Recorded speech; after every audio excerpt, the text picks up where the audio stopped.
एक बार एक व्यक्ति एक बौद्ध भिक्षुक से कहता है, मुनिवर, मैं ज्यादा सोचने की आदत से परेशान हूँ, कृपया कोई समाधान बताएं।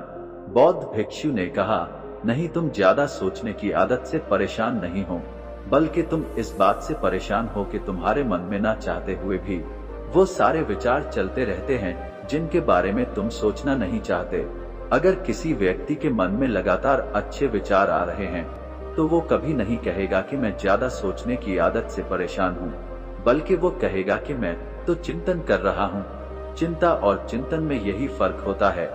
चिंता के समय व्यक्ति के मन में वो एक ही विचार बार बार चलता रहता है जिसके बारे में वो सोचना नहीं चाहता, लेकिन चिंतन के समय व्यक्ति के मन में अच्छे और सकारात्मक विचारों की एक लयबद्ध प्रक्रिया बन जाती है जो उसे अंदर से आनंद से भर देती है।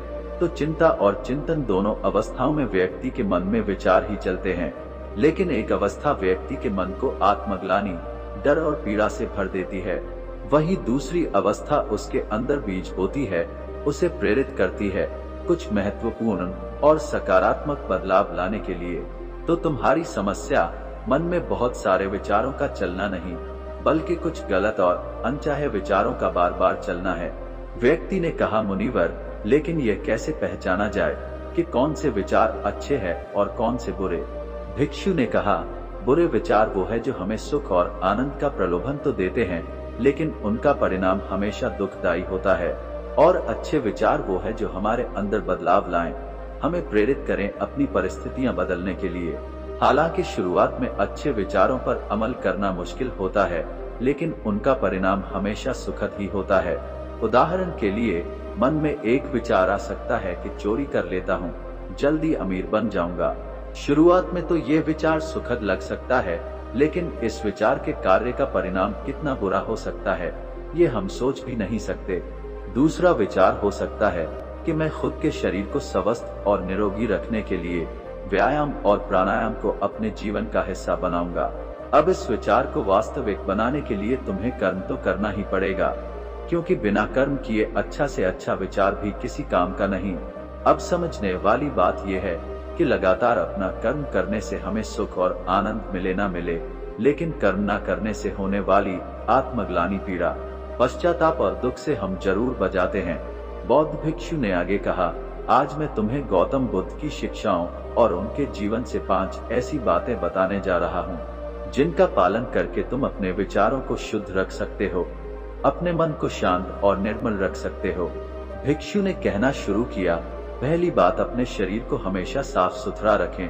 हमारे शरीर और मन के बीच एक गहरा संबंध होता है। हम अपने शरीर को जैसा रखेंगे, हमारे विचार भी वैसे ही होते चले जाएंगे। शरीर को साफ सुथरा रखना भी एक विशिष्ट आदत है जो हमें सैकड़ों की भीड़ में भी दूसरों से अलग बनाती है। सिर के बाल से लेकर पैर के नाखून तक हमारा शरीर एकदम साफ रहना चाहिए। उसमें से सुगंध आनी चाहिए, और अगर सुगंध नहीं आ रही तो कम से कम बदबू तो नहीं आनी चाहिए, क्योंकि कचरे के ढेर में कचरा ही फेंका जाता है, फूल नहीं। इसीलिए अगर आप अपने बाहरी शरीर को बुरी तरह अस्त व्यस्त और गंदा रखेंगे तो हमारे अंदर विचार भी गंदे ही आएंगे, और अगर बाहरी शरीर को आकर्षक और साफ सुथरा रखेंगे तो विचार भी अच्छे ही आएंगे। एक सुगंध अंदर की भी होती है जो कि सकारात्मक विचार और शांत चित्र के होने से आती है। ये सुगंध हर उस व्यक्ति के शरीर से आती है जो अंदर से शांत हो चुका है। गौतम बुद्ध के शरीर से भी एक मनमोहक सुगंध आती थी जो हर उस व्यक्ति को मोहित कर लेती थी जो उनके संपर्क में आता था। बुद्ध के चेहरे की आभा भरी शांति और उनके शरीर की मनमोहक सुगंध से कोई भी व्यक्ति प्रभावित हुए बिना रह नहीं पाता था। दूसरी बात, अपने शरीर के अंदर की गंदगी को बाहर निकालो, यानी अपने शरीर को अंदर से साफ करो, और ये संभव है शारीरिक तप के माध्यम से। शारीरिक तप से मतलब है कि हर रोज व्यायाम करना और समय समय पर उपवास रखना। ये दोनों ही काम हमारे शरीर में जमा गंदगी और चर्बी को बाहर निकाल शरीर को भीतर से साफ कर देते हैं। और जब शरीर अंदर से साफ और स्वस्थ होगा तो मन में शरीर को लेकर उठने वाले नकारात्मक विचार खत्म हो जाएंगे और उनकी जगह अच्छे व स्वस्थ विचार जन्म लेंगे। अब देखते हैं कि गौतम बुद्ध शरीर को स्वस्थ रखने के लिए शारीरिक व्यायाम कैसे करते थे।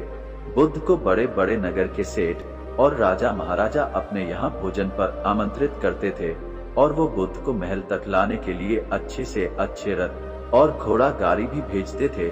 लेकिन बुद्ध कभी भी रथ घोड़ा गाड़ी पर नहीं चले, वो हमेशा पैदल ही जाते थे, फिर चाहे यात्रा कितनी लंबी क्यों ना हो। बुद्ध कहा करते थे कि ये शरीर बना ही परिश्रम करने के लिए है। लोग परिश्रम न करके अपने शरीर को कमजोर, असाध्य और रोगी बना रहे हैं। पैदल चलने से शरीर को कष्ट होता है और शरीर को जितना कष्ट होता है, शरीर उतनी ही अच्छी अवस्था में रहता है। दोस्तों, एक्सपर्ट का मानना है कि फिट रहने के लिए रोज जिम में 1-2 घंटे मेहनत करके पसीना बहाना जरूरी नहीं है, बल्कि इसकी जगह अगर आप हर रोज सिर्फ 10,000 कदम चलते हैं तो ये आपके शरीर के लिए एक कंप्लीट एक्सरसाइज का काम करता है। रोजाना 10,000 कदम चलने से न केवल आपका वजन कम हो सकता है, बल्कि आप कई बीमारियों से छुटकारा पा सकते हैं। एक नॉर्मल इंसान जिसका अधिकतर समय ऑफिस में अपनी केबिन के चेयर पर गुजरता है, उसे 1 दिन में 10,000 कदम चलना हो तो ये शायद नामुमकिन सी बात लगे। लेकिन अगर हमें इसे अचीव करने के सही तरीके, सही रास्ते पता हो तो 10,000 कदम चलना उतना मुश्किल है ही नहीं, और हमारे लिए सही रास्ता ढूंढने का काम को हम पहले ही कर चुके हैं। बौद्ध भिक्षु ने आगे कहा, तीसरी बात, उचित और सम्यक आहार जैसा इंसान का आहार होता है, वैसे ही उसके विचार हो जाते हैं। इसीलिए व्यक्ति को कभी भी तामसिक और मृत भोजन नहीं करना चाहिए। उसे अपने भोजन में ज्यादा से ज्यादा जीवित वस्तु शामिल करनी चाहिए, यानी ऐसा भोजन जो सीधे प्रकृति से प्राप्त होता है और जिसमें जीवन होता है, क्योंकि ऐसा भोजन आसानी से पच भी जाता है और शरीर में किसी प्रकार की गंदगी भी जमा नहीं करता। दूसरी बात, भोजन को हमेशा उचित मात्रा में ही लेना चाहिए। चाहे भोजन कितना ही सात्विक और हल्का क्यों ना हो, लेकिन कभी भी अधिक मात्रा में भोजन नहीं करना चाहिए, क्योंकि अच्छी चीज भी अति बुरी परिणाम भी दे सकती है। तो भोजन उतना ही करो कि जब तुम भोजन करके उठो तो तुम्हारे अंदर भोजन करने की थोड़ी सी भूख सी रहनी चाहिए। अगर तुम ऐसा नियम बना लेते हो कि मैं जब भी भोजन करूंगा तो अपनी भूख से थोड़ा सा कम खाऊंगा, तो तुम्हारे शरीर में अधिक भोजन खाने से होने वाली सारी बीमारियां जड़ से खत्म हो जाएंगी। रात में हल्का और कम भोजन करो ताकि तुम्हारी जीवन ऊर्जा उस भोजन को जल्दी से पचाकर तुम्हारे आंतरिक शरीर की सफाई और मरम्मत का काम कर सकें।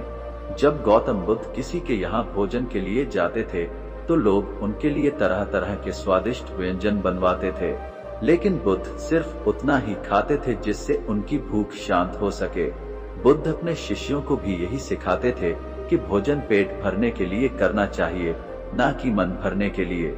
यहाँ समझने वाली एक बात और भी है कि अगर तुम स्वादिष्ट भोजन करने के शौकीन हो तो तुम्हें उसे एकदम छोड़ना नहीं है, बस उसकी मात्रा को सम्यक कर देना है। सम्यक का अर्थ है ना बहुत ज्यादा और ना ही बहुत कम। चौथी बात, अपनी संगति का खास ध्यान रखो।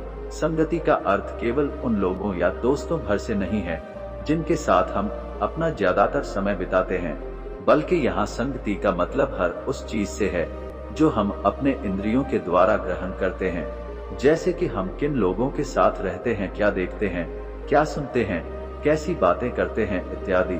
जब बुद्ध ने ये निश्चय कर लिया कि उन्हें भीतर की यात्रा पर निकलना है, तो उन्होंने हर उस चीज को तुरंत ही छोड़ दिया जो उस समय उन्हें लगा कि उनकी यात्रा पर बाधा बन रही है। इससे ये सीखने को मिलता है कि हमें अपने लक्ष्य को प्राप्त करने के लिए अपनी आरामदायक अवस्था से बाहर निकलना ही पड़ता है, और उन चीजों और लोगों को भी छोड़ना पड़ता है जिन्हें छोड़ना बहुत ही मुश्किल होता है। जब सिद्धार्थ बुद्ध नहीं बने थे और अपने प्रश्नों की खोज में थे, तो बहुत से राजाओं और नगर सेठों ने उन्हें निमंत्रण दिया कि वो उनके महल में आकर अपनी ध्यान साधना करें, उन्हें वहाँ कोई परेशान नहीं करेगा। गर्मी, सर्दी, बरसात तीनों से बचने की पूरी व्यवस्था की जाएगी।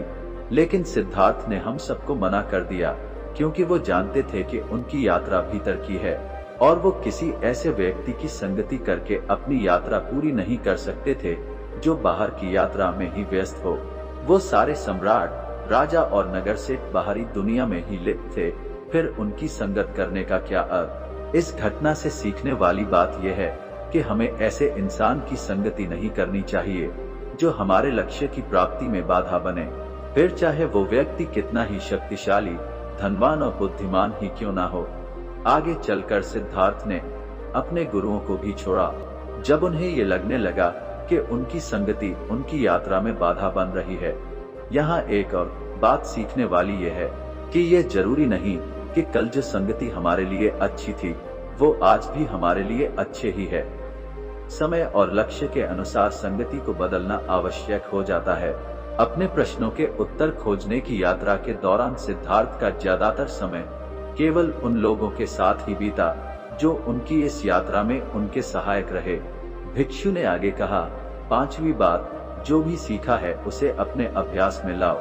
तुमने ध्यान साधना के बारे में सुन लिया, लेकिन अगर तुमने उसे अपने जीवन में उतारा नहीं, यानी ध्यान किया ही नहीं, तो फिर सुनने का क्या लाभ। अच्छा देखने और सुनने के बाद भी लोगों की जिंदगी में बदलाव न आने का यही एकमात्र कारण है कि लोग अच्छा देखते और सुनते तो है, लेकिन वो उसे अपने जीवन में रूपांतरित नहीं करते और फिर शिकायत करते रहते हैं कि जिंदगी में बदलाव नहीं आ रहा। इसीलिए जो भी अच्छी संगति में सीखा है उसे अपनी जिंदगी में उतारो भी। गौतम बुद्ध की सबसे बड़ी खासियत थी कि अपने ज्ञान की खोज के दौरान उनके गुरु उन्हें जो भी सिखाते वो तुरंत ही उस पर काम करना शुरू कर देते। वो कभी भी आज का काम कल पर नहीं डालते थे। इससे उन्हें तुरंत ही ये पता चल जाता था कि कौन सी चीज काम की है और कौन सी नहीं। इसलिए जो भी अच्छा सीखा है उसे कर्म के द्वारा व्यक्त करो।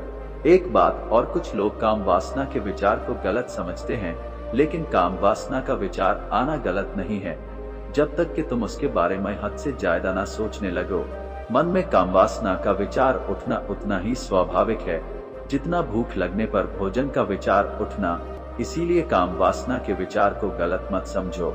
इंसानी जीवन को आगे बढ़ाने के लिए इस विचार का उठना बेहद जरूरी है। सबसे पहले तो तुम ये निश्चित करो कि तुम्हें काम वासना में लिप्त होना है या इससे ऊपर उठना है। अगर लिप्त होना है तो पूरे होश के साथ लिप्त हो, इसे पूरा अनुभव करो। फिर इसके बारे में मन में किसी प्रकार की गिलानी या पश्चाताप का भाव मत रखना, क्योंकि यह कोई पाप नहीं है। और अगर तुम्हारा लक्ष्य इससे ऊपर उठना है तो फिर सीखो कि कैसे काम वासना से ऊपर उठा जा सकता है। अगर तुम इन 5 बातों को अपने जीवन में उतार लेते हो तो तुम्हारे दिमाग में अच्छे विचारों का एक चक्र बन जाएगा। फिर चाहकर भी तुम्हारे दिमाग में बुरे विचार नहीं आएंगे जब तक कि तुम इन आदतों को दोबारा से छोड़ना दो। बौद्ध भिक्षु के मुंह से ये सारी बातें सुनकर तुम उस व्यक्ति को अपने प्रश्नों का उत्तर मिल चुका था। उसने बौद्ध भिक्षु का धन्यवाद किया और वहां से चला गया। तो दोस्तों, कैसी लगी आपको ये कहानी? कमेंट सेक्शन में जरूर बताएं। अगर पसंद आई हो तो इस चैनल को सब्सक्राइब जरूर कर ले। फिर मिलते हैं नई कहानी में, तब तक के लिए नमो बुद्धाय। एन